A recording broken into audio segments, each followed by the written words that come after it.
Alright guys, we've got two examples that we're going to go over of two separate gentlemen who had revision rhinoplasty with us. One of them we're going to just see 2-month results. He's an out-of-country patient who came in, so we're going to have an early post-op result. The other one's about 2 years out. Both of them had saddle nose deformities with real severe breathing issues. We wanted to go over a lot of the details. I'm going to start with this gentleman. This is the 2-month results. So both of these patients were treated with irradiated rib cartilage because of the saddle nose deformity.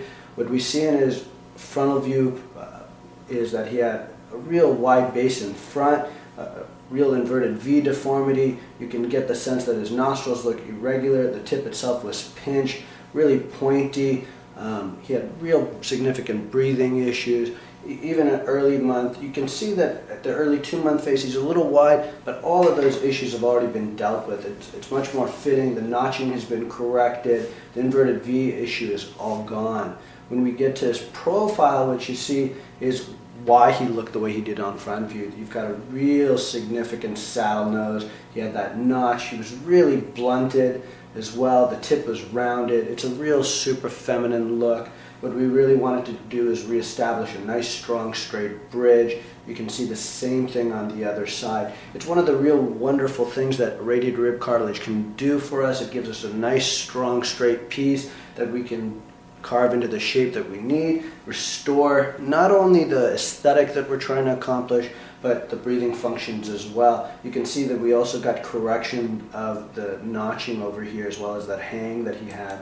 The 3/4 view is always the most important. I always tell patients, for our purposes, it really gives us a sense of depth so that you can really understand. Remember that when we looked on his profile, it looked like he was scooped up, but when we see 3/4, it almost looks like he's got a bump here.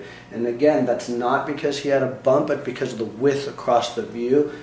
Here you can again see how much he was collapsing. That's why you've got that inverted V deformity and that inverted, that collapse in the internal nasal valve area.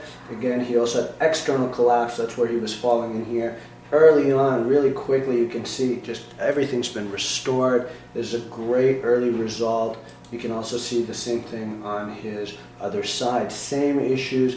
And the irradiated rib cartilage works in a really great way to restore those things without needing a separate incision and all the pain that comes with having your own rib cartilage taken away.